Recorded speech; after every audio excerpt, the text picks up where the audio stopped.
It was the first time I heard about menstrual cycle awareness, how powerful it would be to ground into my own body and start listening to my body, which with my history was not the norm. And I just knew how much it feels like putting on this armor against outside influences. A lot of times, the messaging and harm imposed upon us by this high demand religion of Mormonism that we share. Can menstrual cycle work? How can the wisdom of our own bodies be such a powerful antidote to that, so that then we can step into our own sovereignty, where we are the authority for our own lives because we know ourselves so well, which again was not the case in Mormonism, where everything is rely on these external male spiritual authorities. Welcome to the Wildflow podcast with me, Charlotte Puanto, an award-winning menstrual cycle coach and priestess, and the founder of First Moon Circle School. I guide women to honor and embrace their sacred cycles in their life, leadership, and business. Let's say hi to more ease and flow by co-creating with your body, and goodbye to struggle and burnout. This podcast features soul-enriching conversations, inspiring you to love your cycle, lead as a sacred leader, and grow a life and business that serves you by harnessing cyclical life and business practices. Join me and other change makers, thought leaders, and wise women to embrace and embody your wild flow. Today on Wild Flow, I'm chatting with a client of mine and a peer and somebody who I really admire, Elizabeth Tidwell from My Club Red. Elizabeth is a womb guide and menstrual cycle coach who helps bring women and menstruators into their bodies to learn vital body literacy, and she facilitates a deeper relationship between menstruators and their cycles, their bodies, and their whole selves. Elizabeth grew up Mormon and over the last few years has not only left the church, but has been on a really powerful healing journey of discovering her menstrual cycle, her inner seasons, and that as a path to reclaiming sovereignty, trust in her body, in her power, and in self-trust, so that she could leave the church and stand strong and tall in herself and break the patterns and the conditioning and the narratives that she grew up surrounded by, indoctrinated with, that being a woman, being feminine, being a cyclical was a problem.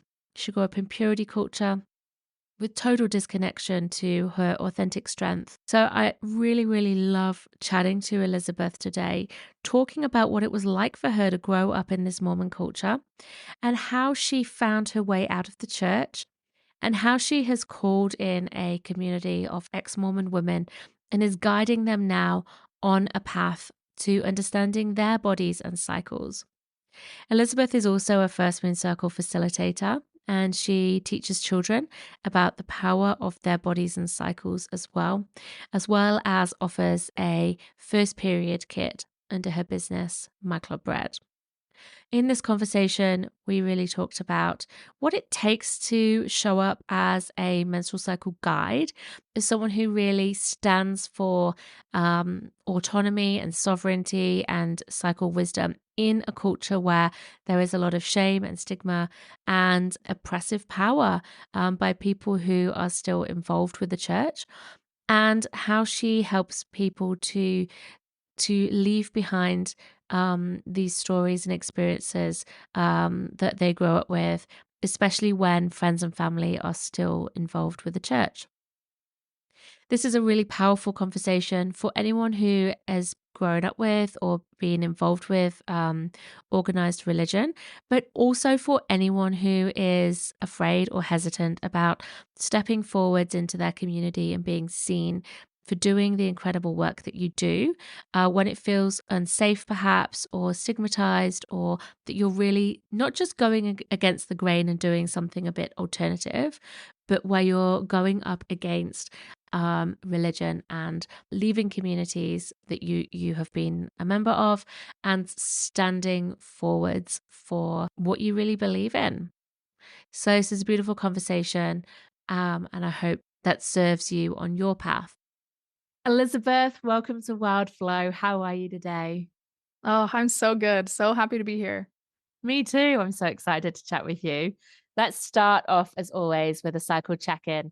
And I'd really love to invite you to just feel into where you're at in your body and your cycle and to share with us how that feels for you. So where are you at today, Elizabeth? What's your cycle check-in look like? How do you like to do your cycle check-in? Yeah, I am cycle day 22, and I'm going to be honest, I had to go and count it out, and it's possible it's a few days off because it's been a whirlwind, and I'm kind of so excited that I'm coming to the end of this cycle. I recently was just traveling. I just barely got a colonoscopy. Like everything's been crazy, so I'm very eager to come into this final phase to finish out this cycle and just kind of settle into late inner autumn and come into my bleed time because I'm ready for the rest. So, Mm. I hear you. I feel that. I'm cycle day 23. So there we go. yeah, matchy That's matchy. going to be interesting for like a matchy matchy vibe. I too have had quite a big cycle just with school holidays and then getting the kids back into school. And just feels like there's been a lot going on personally and kind of a bit of a whirlwind. And I feel like just that deep like Hmm. exhale, slowing down, exactly what you're saying, and just that kind of like, okay, it's time to cocoon. Um, I'm really looking forward to that, but it's going to be my middle kid's birthday, bang on, when I'll be retreating into that. That's kind of that cave time where I just don't really want to talk to anyone, Yep. and I don't really feel like I've got the capacity for socializing or even to be like quite excited. I'm like, oh, I just can't even fake. I'm not very good at faking it. People have always said to me, especially my husband, um, I don't have poker face. So what you see is what you get. So I just can't really hide it very well. So I'm just hoping to be able to slide down the hill this week into a soft place where I can be really present for her and enjoy her Mm-hmm. and celebrate her, but also not feel like I need to kind of put on a particular face that, I think we do that, don't we? We're like, oh, I need to be super mom or chatty chatty. And I'm like, oh, yeah. So that's going to be an interesting, uh, I guess, negotiation, kind of tussling with that a little bit for myself this week. Oh my goodness. Oh, I totally feel you because I am also throwing a party in like a week. And I'm like, what is really? happening? Yes, we are on the same level. And I'm like, how can I simplify this? Because I like, I love gatherings. I love making things special. My daughter's been begging me for this Winnie the Pooh party. And I'm like, okay, we have the time, but yeah, when I was looking at my cycle, I'm like, oh, okay. How can I make this so easy on myself instead of pretending that I'm like in ovulation phase and showing up like that and ex nobody else expects that of the, like, the little kid parties I throw, but I'm ready to release that for myself because I get really caught up in it. I love that so much, releasing that for yourself. It's true, nobody else does expect that. It's just that ingrained for me anyway, that ingrained, like, how we're taught to like and told and shamed to like put on a smile. Smile, love, might never happen. It's like Mm-hmm. cheer up. Um, and yeah, I still have that voice in my head when I'm not smiley happy. It's like I'm a grumpy bitch. And it's like, Yep. well, maybe I am. And like that's just tough. That's just how I'm at. So Yep. Yep.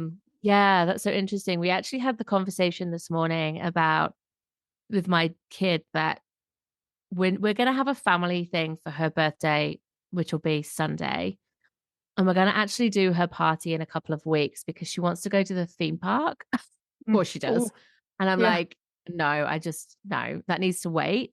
So yeah, that's a really beautiful thing. How can I make this really simple? I'm gonna make it simple, and that's what we're gonna do. Mm. So love that. Love that we're like Yeah. so aligned in so many Yeah. ways.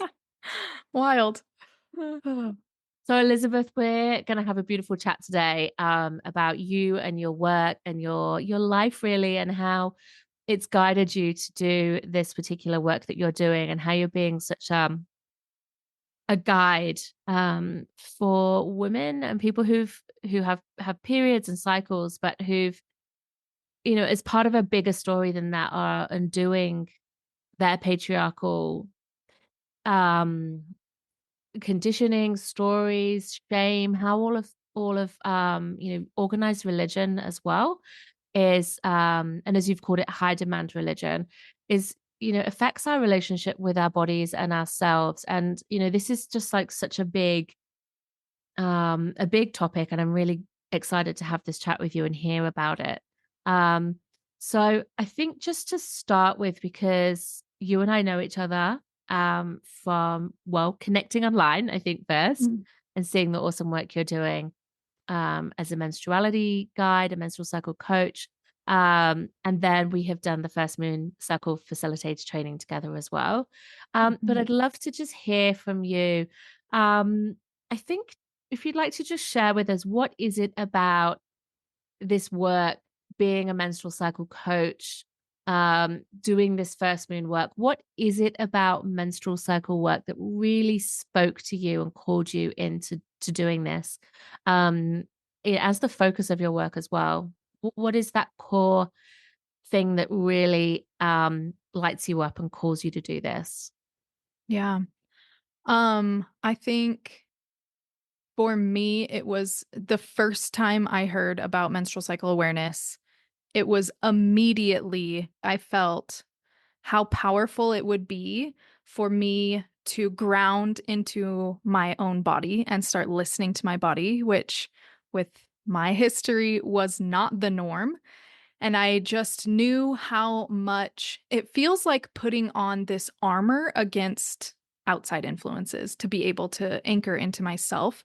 And I knew that I really wanted to help others build that same anchoring into themselves so that they can build this big buffer that protects us from all the messaging that comes from outside of us that wants us to feel a certain way about our bodies or our cycles or our femininity or all sorts of things. We get messages all the time that really have such hold on us. But that is my biggest desire, is to help others anchor into themselves and be able to, yeah, to be able to tune out and disregard all the messages that are always coming at us. Because when you're grounded in how you are, which is, I feel like, the gift of menstrual cycle awareness, is such an appreciation and understanding of how you are in the world, right?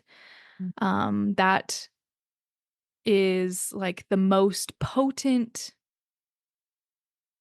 yeah, buffering and armor and protection that I've ever experienced. And I certainly wanted to help others experience. I love that. I think that's really, really powerful, Elizabeth. I really hearing you and connecting with that analogy or metaphor, or the visual sense for me, the energetic sense of when you say we really anchored down into our bodies, that we can then, I guess what you're speaking to, for me, it feels like self-trust and Mm. self-knowing and self-acceptance, and really just letting that rise up within us and buffer us, as you said. And so we've got this deep core, this foundational knowing that actually we are meant to be like this. We are accept ourselves as we are, and that we can then repel away these really harmful stories about how we should be, which actually don't align with how we actually are. So that constant feeling of we're not living up to um, what's expected of us, what's normal, according to these outside messages.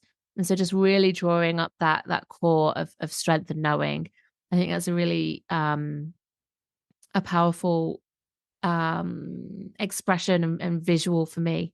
It reminds me of trees deeply rooted Mm. in our own knowing, and then our branches kind of pushing all that BS away.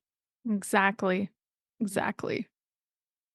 So whereabouts in the world are you? And what's the culture like where you are and where you grow up around menstruality and, women's bodies particularly? But would you just share with us what it's been like for you in your upbringing? Yeah, so I am from Idaho in the US and I currently live in Utah. Um, so out in the West over here, and both of those states, and especially where I am now, is like Mormon capital. Mm. So the dominant culture is this very highly religious, very patriarchal religious culture. Where I grew up, it was a little more evenly mixed with Mormons and non-Mormons, but it was still so prevalent that that was for sure the dominant culture for me. And then layering that with a very Orthodox Mormon family upbringing. So, yeah, just lots of the particular messaging and how it landed for me growing up in that culture is just the best way I could describe it is just total disconnection, rejection of any sort of authentic strength in being a woman or someone with a cycle. It was all definitely, I feel like there's a lot of just lip service done to women in the church culture of like, yeah, you guys are so important. And yet in lived experience, nobody was valuing uh our contribution or, our bodies. And we were actually like, I definitely received plenty of messaging growing up, and it's pretty prevalent in this particular culture of like purity culture. So like your worth depends on how your morality for sure, and also like we are responsible for males' thoughts about us, and just lots of messages about what it means to be a female that really were not healthy or supportive. And that's why it was like such a powerful lightning bolt moment to hear at like 31 years old, 32, that my body and my cycle were wise and powerful and right and good just as they are. Like I don't have to try. I really grew up trying to be a boy because I knew that I would be safer, have more power, have more respect, have more freedom, even from a very young age. So that all those messages really permeated my relationship with myself, and I know I'm not alone in that in this particular culture too. Mhm. Wow, that's really, really powerful. Thank you for sharing that. I really appreciate that. I haven't had a religious upbringing at all, actually. Um, I went to a Church of England school, and we would go to church for festivals. But that was really, really it. So to hear your experience is one that I definitely don't have as a lived experience, and I'm really grateful for you sharing. Giving us a snapshot into that world and to how um I guess the messaging and it, works as control Mm, over the women and I'm hearing as well the girls in the culture. And I'm just really interested that it's menstrual cycle awareness that kind of gave you this path out of that. mhm. Which are you happy to share with us what that looked like for you when you started to unravel those stories and the messaging and your participation in the church in that way? Yeah. Yeah. So I actually left the church right before I had my daughter because I knew that I didn't want to raise her in this environment. But at that time, I hadn't heard about menstrual cycle awareness, and I kind of took a big 2-year hiatus from anything spiritual at all because I knew I needed this like palate cleanser. Like my soul needed this palate cleanser to step out of any sort of spiritual manipulation or pressure or judgments or morality based on what other people say. So, always knowing that I would come back to some sort of spiritual practice because it's super important to me. But I knew that I wanted it to look and feel nothing like how it had been, and certainly not for my daughter. So, fast forward 2 years, when I was ready, I was interested actually in like witchery, because I was like, "Ooh, this is like so different from how I experienced spirituality and accessing spirituality." And it was like pretty and fun and anything goes. And it was all based in like what I experienced as connecting. And that was so big for me. And from there, that's when I started learning about just the concept of cyclical living. And for me in Utah, I had pretty significant seasonal depression because it gets pretty dark and cold for a long time here. So I really had a very hard time in winter in particular. So that's how it kind of unfolded, that I began to even pay attention to how important the outer seasons are and how there are different opportunities in the outer seasons, which really primed me and my awareness and my openness to um, really soon after that is when I learned about menstrual cycle awareness through a serendipitous book recommendation that I overheard in a huge Facebook group. That it wasn't meant for me, but I just saw it and I was like, oh, that looks interesting. So I read Wild Power by Alexandra Pope and Shawnee Hugo Wurlitzer. And then that blew my mind. And that was kind of, I think, the fact that I had already stepped away from the church, but I had not deconstructed or evaluated the impact that the church had had. But I think that time that I gave myself to just set everything aside was really fertile ground. Because if I had read that when I was a Mormon, I do not know if it would have landed for me, because I was so very much conditioned to be a good Mormon girl. And there's just so much that Mormons are taught is dangerous and not okay. And we're like pretty much taught to only engage in kind of approved things, essentially. And not that anybody would have been like, you can't read that book, but there's just a vibe of like, that's weird. That's not what you should be into. And you don't need anything beyond Mormonism. So, yeah, I think giving myself that break before really helped me be able to hear my own voice when I first encountered wild power. Mm-hmm.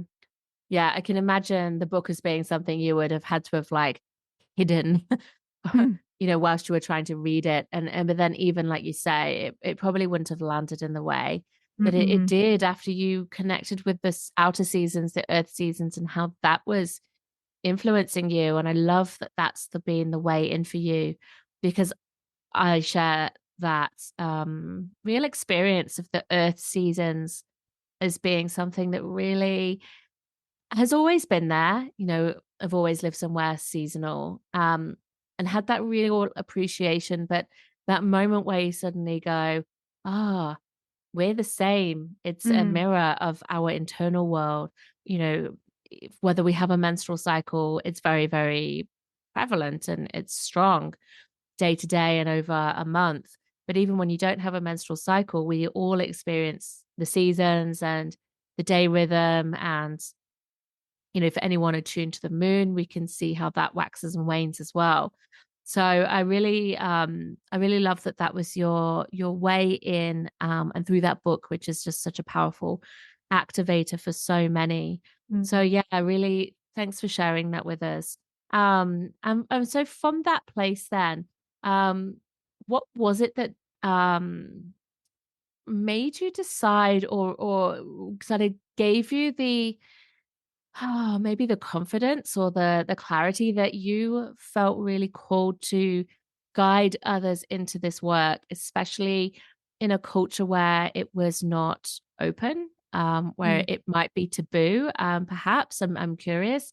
And what's that been like for you to step into this and claim this in a culture, in a place where I imagine that there's some quite, a polarity in terms of openness and attitudes towards the work you do.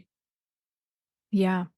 Um, well, I I knew in the middle of reading that book that I ultimately did want to help other people do the same, have these same connections and opportunities and knowledge. It took me, oh, 3, 4 years to work up the courage and follow through to create specifically for ex-Mormons. Because and then when I was advertising the about 2 months ago, it brought up a lot more um insecurities and fear of visibility and fear of pushback and fear of yeah, like I'm going up against this kind of big monolith, and a lot of my family and surrounding community, like they're Mormon believing members. And so it shook me more than I thought, because like I said, I originally left the church 5 years ago, and it's been a long time, and I have done a lot of deconstructing work, and I am now very confident in where I am. But it opened up more layers in being visible and being public. I think that was, subconsciously holding me back, is like, am I ready to stand not only for myself, but for others, and kind of be this beacon for a whole new way of relating to yourself? And also, like, the pushback that I got was so much of, this is made up. This isn't a problem. What are you talking about? Women are treated well. Our bodies are great. Everybody knows that. And of course, if you don't have the openness to see that something could be different, then that's how you're going to see it, right? But definitely resonated with a lot of ex-Mormons, which I was, very relieved, knew that it would, because it's such a different message than how we were raised. And even though I had left years ago, it's such a long process and never ending process to recalibrate your relationship with your body and your cycle, and step out and kind of fully rid yourself of the conditioning. I don't know that it's ever work that's done, because it's all so deep and so, like, happens in our formative years for most of us. So yeah, there was a lot that arose for me, and I was ultimately like really grateful, because it not only am I providing this group container for other ex-Mormons who are so excited about it, and we've had a great group push through another barrier that I didn't realize was there, this barrier of the fear of standing so visibly and publicly as an ex-Mormon helping ex-Mormons. So very grateful for, honestly, really proud of myself for being able to do that and doing it scared and um and discovering even more strength and power, and so much community was waiting for me on the other side of that. That's incredible. Just real hats off to you. It's one thing to step forwards and become, a menstrual cycle coach and to declare yourself for this work, just generally, Mm-hmm. without this layer and this very thick layer of being ex-Mormon and calling in specifically ex-Mormon women, building up the community as, in a sense of, well, in rejection, but, in defiance and, in opposition to this, these deeply, strongly held beliefs that are held not just by people in your community, but as you say, by friends and family as well. That takes immense courage. And I'm really in awe of you, because I think a lot of people who do this work feel a bit of, like the witch wound, it might be called, or like that fear of stepping forwards and Mm-hmm. being seen as doing something that's weird and taboo and ick even. And Mm-hmm. like, just people don't get it. But to add on, like you say, you're standing against a monolith. And, you also called it like a patriarchy within a patriarchy, which Mm-hmm. it really is. And, so I think to be doing that and to find that through that process, you've called in these women who, like you're all out there, you're all on this um unlearning, reclamation, healing process that, like you say, could last a lifetime, even, more lifetimes. Mm. Um, might be something that, could be intergenerational, um, and ancestral. So, to really call each other in and to do this in solidarity, I just think is such a powerful, um, like it's so inspiring. And I just think for anyone who's listening, who's like, I really want to step forwards and do this, but I'm scared of what people might think. Like you're such an inspiration and a way shower in that sense. Because yeah, it definitely can be intimidating and scary. So to hear you saying how much power you've reclaimed through this process of stepping forwards, and solidarity and community that you've called in, and to realize that they're all just there waiting for you. I think that's incredible wisdom, for others as well as, yeah, incredible to hear that it's been your experience. Yeah. Um it's like the action aspect of menstrual cycle awareness, this whole process of I'm untouchable now. You know what I mean? Like what now that I've faced this fear and or implemented menstrual cycle awareness, both of those kind of those parallels, it's moving from what we anticipate in our brains or intellectualize or imagine, and then moving it into our lived reality. It feels, yeah, just I've grounded so deeply in like fully aligned with what I'm here to do, what I want to do, what I'm going to do, and the actual implementation of that really helps reconfirm that spaciousness around myself and around anyone like stepping into that place, by kind of, I don't know, shaking off all of the outside voices. It actually helps you be so much better able to like shake them off easier every time in the future. It's really powerful.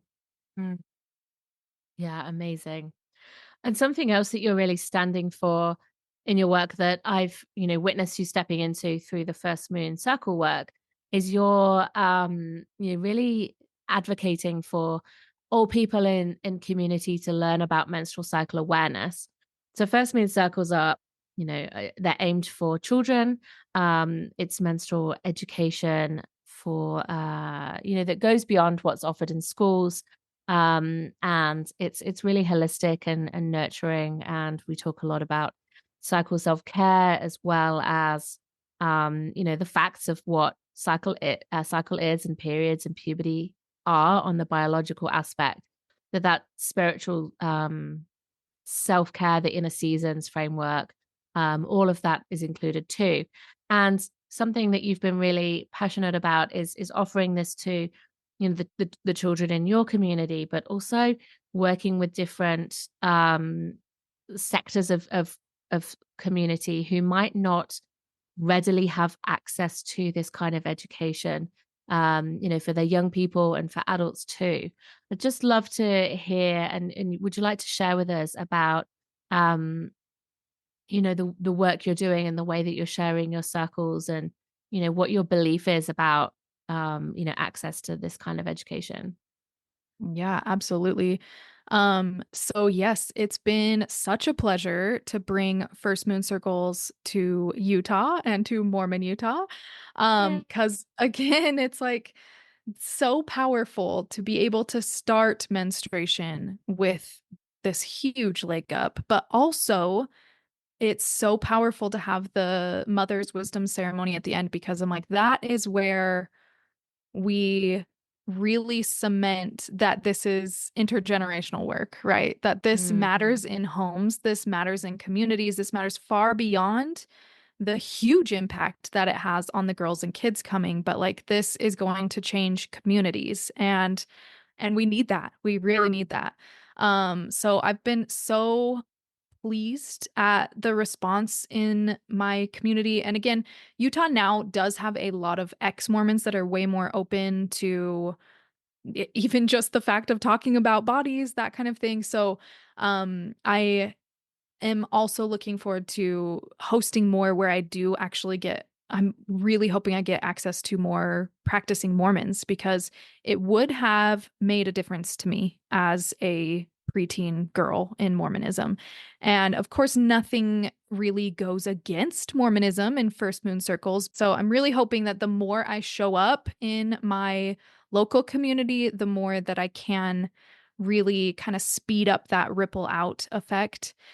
And I super really want to help reach reach beyond just girls and moms and anyone with a period. I'm really passionate about helping dads and boys and anyone without a cycle come to learn about how vital it is for everyone to understand, recognize, appreciate, and empathize with cyclicality and just how vital it is in our culture and our world and in our families and communities to really honor the experiences that half of us go through and recognize that dads don't have to be awkward, or like often there's so much silence, and relationships start to get some distance when girls go through puberty. And I'm like, we don't need to do that. We can actually just learn together and yeah, really support each other, because if you without that support, we're really not serving not only the girls of the younger generation, but also the boys. Like they totally are showing up now ready to be compassionate witnesses and like protectors of space. And like I love so I also offer first period kits, and I love whenever I talk to moms of boys of packing a first period kit in my son's backpack so that he's surrounded by girls all day, or like he's got a sister, or like be that friend in the group that isn't afraid to talk about. Everybody has needs, everybody has the capacity to help. And I love just bringing that awareness, like, of course we can do this. This doesn't have to be weird or awkward or shameful. This just can be, and it can be an opportunity for all of us to connect. Love every single thing you just said there. I think that's so powerful. We're teaching the girls, we're opening up, the household conversations with mums. So it's not just something that, yeah, I find that even when I just say to the girls, like, your mums, your grandmothers, everybody, every woman has had a period, at some point in her life before you. You're not the first. Yeah. You won't be the last. They kind of take this like collective like exhale, like, oh, okay, it's not just like this giant thing that's like, Yes. pressure on them to figure out. But then also acknowledging that it goes wider than that. Like it's not just the responsibility that's theirs to carry. And we can change that story of it being a burden. That girls have it so hard. They have to Right. have periods and then give birth. That's an old chestnut, an old story that I think has been circulating forever. And it's like, well, we're reclaiming the positivity of it, but then I just love what you said there about bringing in, boys, dads, and just really honoring that it's not just the girls who have the periods. It's, it goes beyond that as well. There's a wider spectrum of experience, and then empowering those who don't have periods to be allies, to be the support, and that they aren't just bystanders, that they actually have a role to play in that. And really love hearing that mums are passionate about taking on your amazing first period kits as well. Love Yeah. that you're giving them a way to be helpful and to, it's just as simple as carrying that kit in their bag. But what a powerful statement. Like, I'm not ashamed to put this in my bag. I'm not ashamed to have this conversation with you. I'm not ashamed to stand for you and your needs. Like that just like, gives me shivers in all the good ways. Yeah. And especially in a culture where there has been, a lot of well, if you said there's a lot of ex-Mormons now, but that religious reach Oh, has been really, really strong. yes. And still is, and probably will be for a long time. So to Yep. be able to be allies in the face of that, that's incredibly powerful. Yes, it is so important. And I mean, kind of like as the facilitator of a First Moon Circle, when I show up and say, "Hey, I'm willing to talk about this without shame," it allows them to also step away from shame themselves, Mhm. right? And so the same thing happens whenever anybody, like you're talking about with boys with period kits in their backpack, it invites so much less shame. And that Mhm. alone is so powerful. Mhm. Mhm. Incredible. Incredible. So has the reception generally been has it been mixed for you? Has it been positive? What's it been like for you as you've put this out into the community? Yeah, I really, really hoped it would, take off like wildfire and just go everywhere. Um, but, and I've talked to a friend who, still is a practicing Mormon, but very nuanced and such a wise light for her particular Mormon community. Mm. And she teaches girls about this age, and she's like, yeah, I've shared it with all the parents, all the moms, and they don't even respond. And I've been getting that a lot as well. So I think there is definitely a lot of work to do around finding the people who are ready right now, which can Mhm. then again ripple out and then help open up pathways to those who maybe aren't quite ready yet, or maybe it still feels just a little too far out there. Or I do get a lot of moms who are very leery about anyone teaching their kids about anything to do with their bodies. And Mhm. that's Mormons and non-Mormons alike in the valley here. Lots of moms who are like, no, we just don't allow anyone that is not mom or dad to talk about anything that has to do with puberty, bodies, anything at all. So that can kind of, I mean, I definitely see the value in that in some ways, but I also that one's kind a little bit tricky and a little bit of a bummer for me because um there's just such a different vibe when you have access to other adults that like I was not comfortable talking to my mom about this at that age. You know what I mean? So like sometimes it can really be a big help to the child to be able to have someone outside of just a parent to talk to, but of course, respecting parent wishes. So, like, there's actually quite a lot of dynamics at play, I feel like, in this just my location. But I am excited to there's such a need here that I definitely want to keep making it available, spreading awareness, and hopefully, even if they don't attend, they'll at least start thinking about it if they see a flyer or actions with themselves and at home. These moms who might see advertisements about this. So I definitely realize that I'm in it for the long haul. I think that's really real, actually. And yeah, thank you for sharing that, because I think we're at this point in time where it's becoming so much more open, and I guess not mainstream, it's still fringe, but there's this like opening where people are sort of, talking about it more. And so, the more that people hear about it, and the more that it's like, it's there, then I think with time people are like, okay, so what is it you're talking about? Like there's Hmm. this real curiosity about it. And what you said there is so important as well, about access for children to uh adults, responsible, trusted, safe adults who are not their parents. And we know that,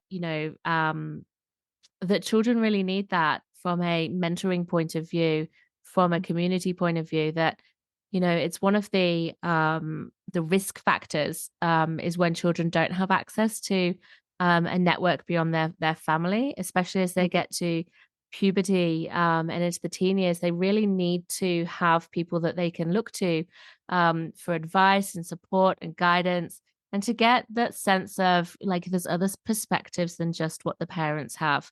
Because if they don't have access to that, at that age where their brains naturally start to look outwards away from the family unit anyway, then they either look to their friends, and, their peers are perhaps as uninformed or misinformed as they are. So they're not actually Yes. getting access to any Mm, guidance, or, children can look for help in places that aren't as safe or trusted for them. So like being able to bring in that network is really powerful part of this work of First Moon Circles, and what you're here to do as well. It's offering that outside perspective of, hey, have you considered this? And here's someone you can talk about it and ask the questions that just feel completely impossible to ask your own parents. yes. And so having access to this is one of those protective factors that helps children, grow up and be well-rounded, safe, um, autonomous, sovereign, Mm, well-adjusted people as they go through to adulthood. So I think it's something that's really important. It's just how do we, get around this? And in some communities, it's when there's all these layers of gatekeeping, as you said, it can be quite a challenge. But yeah, just really glad that you're here to do this and to be that beacon of light. And I've, found that through my own community as well. It's been for me just that ripple effect of, holding one circle and then getting the positive feedback. And then the people talk about it. They're like, hey, I went to this yeah. thing, and then Mm, it's been going from there for me over the years, where it sort of spreads and spreads, and then the siblings want to come because they're like, hey, I want my turn, I want to come and have mm, the experience you had, and get my little booklet and my yeah. learn the stuff and have that special time with mum. So yeah, may it be so. And I think for sure that there's parts of the world that are definitely, um there's these challenges, these real cultural challenges, to work around, especially with religion. So it's really interesting to hear how it's playing out for you. But just so excited that you found your way in, especially through your program Sovereign, for ex-Mormon women. Yeah. And I'm sure that that's going to be really, really powerful, to sow the seeds in your community of resistance, as well Yeah. as education and acceptance, and reclamation of the cycle, and feminine power. So Absolutely. I'd love to know, for anyone who's listening who wants to find out more about that, is that something you'll be running again? And do you want to just talk to us a little bit about Sovereign, like what's involved as well? Yeah. Love to. So, yeah, it's called Sovereign: Menstruality as a Healing Tool for Ex-Mormons. And this first round, I'm definitely planning on doing it again. And already they're asking for me to make it more widely available because they keep talking about it. So there's such a need here. And it is an 8-week group experience. There are some learnings that we'll do together about the menstrual cycle, but again, with the lens of where are we coming from with this shared cultural religious context of a lot of times the messaging and harm kind of imposed upon us by this high demand religion of Mormonism that we share. And then how can menstrual cycle work? How can the wisdom of our own bodies be such a powerful antidote to that so that then we can step into our own sovereignty where we are the authority for our own lives because we know ourselves so well, which again was not the case growing up in Mormonism, where everything is rely on these external male spiritual authorities. So it's a really powerful group experience to also not only learn this content about yourself and come into this knowledge that will be super transformational to not only like apply a critical lens to what you've experienced in Mormonism and how it might be showing up. And then also this new lens of menstruality work, but also such a great community opportunity. Community, so many of us ex-Mormons lost so much of our community by leaving the church because Mormonism, as a high demand religion, it is uh, a part of your everyday life in every single aspect. And for a lot of us, makes up huge amounts of our community, huge amounts, like the people that I interacted with until I left the church were Mormon because you just surround yourself with Mormonism. And that is, especially if you're in the West where Mormonism is so prevalent. Um, so it's really hard to completely lose community in the ways that you experienced it before. So it's so beautiful to journey this together and build our own communities here. And then part of what we do at the end of Sovereign is also make sure that you do have community outside of just this group program and making sure that yeah, you're supported in a way that's going to give you such a powerful foundation moving forward. Mm-hmm. Mm, that's incredible. I just think it's such amazing work, and I can absolutely see, as you said, not just the knowledge of the wisdom of your body and your cycle, but that connection to each other, so that you're not isolated in doing this journey, um, of leaving the church and rediscovering yourself outside of that. You're not doing it alone, in Yeah. isolation, and so that I can see that being such a beautiful place to belong to, during the program and, and beyond as well. So Yes. yeah, it's just incredible, incredible work. So Elizabeth, I'd just love to invite you to share with us, if someone's listening and they are, you know, I guess tussling with, I'm not sure whether so many of our listeners would be in organized religion, or in a place of leaving this. But if anyone's listening who's in a place of questioning kind of everything that they thought they knew about Mm. their body and their capacity, and their cycles, and what it means to be feminine, or a woman, um what would be your suggestion for them as the first place to start? What's maybe a beginner tool or practice, or something to just help people to take that next step out of on that questioning journey? Yeah. This is going to sound way too simple, but it's actually so powerful if you have lived a long time not listening to your body. And it's really just to start giving yourself small moments throughout the day to ask your body questions and listen to the answers. And also just like respond when your body gives you cues that we're so used to dismissing. So when your body gives you hunger cues, feed it. When your body says, I need to go to the bathroom, don't wait 20 more minutes and go right then, right? So, building a relationship of trust, it's this two-way relationship that we, if you're like me and a lot of the people in my community, we just have not built a two-way relationship with our bodies. And I think that is such an important, but also very powerful place to start because you can immediately start seeing that your body is always listening to you and is always responding to what is going on in your life and is always there to guide you into much deeper alignment with your own deepest needs. And I think that is, it sounds so simple, but it also sounds foreign to a lot of us to just like ask our body questions or actually serve our body's needs. And that is a beautiful place to start building a relationship where you can then really deepen however you'd like to. That's so true. What a gorgeous invitation to listeners. I think it's really, really true.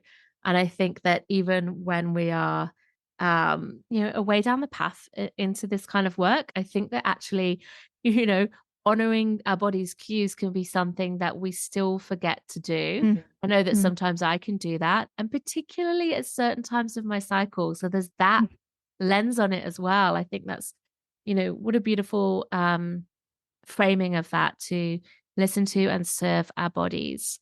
Thank you so much for Yes. sharing. Yeah. Yes.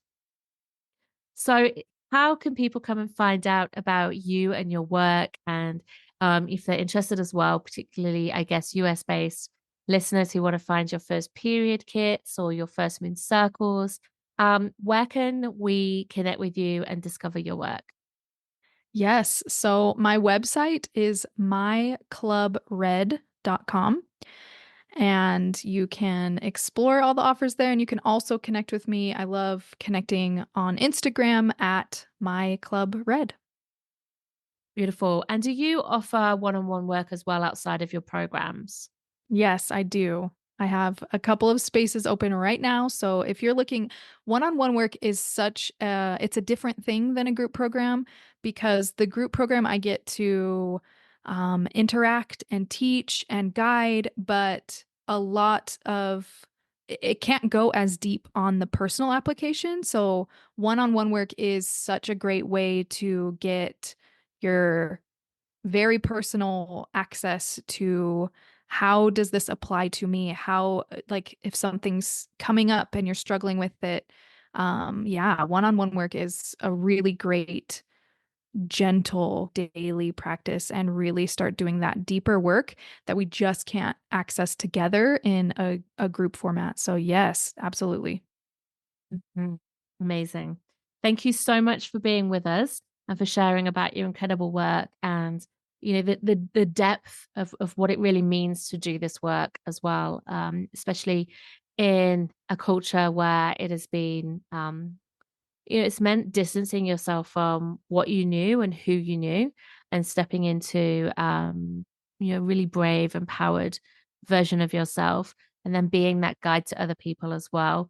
And thank you for sharing about your work. It's really incredible. And I hope that, this episode has been really insightful, but inspiring as well for people. So thank you so much, Elizabeth, for being with us on Thank you. Wordflow. I loved it so much. Thanks for this great conversation. And just a little invitation from me. If you really would love to be able to support other people, particularly children, to discover the power and the positivity and the magic of puberty, of starting to have a menstrual cycle, and of the female body, then you might be interested in studying with me in the First Moon Circle Facilitator training. Applications are opening this October for our January course start date, where you'll be guided to learn all about rites of passage and how they support us and initiate us from one phase of life into the next. They teach us how to support children in terms of community, in terms of knowledge development, in terms of inviting them to be held in circle, as well as how they learn and how they can really, really learn to witness and support and embrace their body as it changes from child to adolescent. You also learn everything you need to know about sharing and teaching menstrual cycle knowledge to children, as well as how to hold beautifully nurturing, empowering, safe, and inclusive spaces. Plus, you receive business support from me to help get your circles up and running. Become part of our school and global community of First Moon Circle educators who are taking this information out to our families, our friends, the children and mothers in our communities, as well as fathers and sons, into schools and online. Together, we are working at the forefront of this movement to creating a period positive world. This is a really in depth, rich training that will serve you to create your own offers as well as to hold First Moon Circles. and to share this information with adults as well as children and in other ways as you feel really called to do. If you're interested, discover more at firstmoonsircleschool.com, where you can also join the waitlist to receive your invitation to apply when doors open up this October 2024. We would be absolutely honored to welcome you in if you feel a passion to teaching this knowledge, to creating a period positive world, and to giving children the positive experiences that we wished we'd had when we were young too. I hope you will consider joining us. Thanks so much for listening to Wild Flow. I love having you here and hope you loved this episode. If you did, please show your love by leaving a rating and review and share your fave episodes with your cycle and biz sisters and those who haven't yet discovered the power of their body and cycle. This is how we collectively create change and heal the sisterhood. It makes such a difference. Thank you for sharing. Haven't discovered your cyclical leadership style yet? Take my free Much Love quiz now to receive your free in-depth playbook on how to up your sacred leadership, grow your business, and thrive by embodying your cyclical archetype. Go to charlottepointo.com/quiz now. Until next time, be devoted to your body as guide and your cycle as oracle.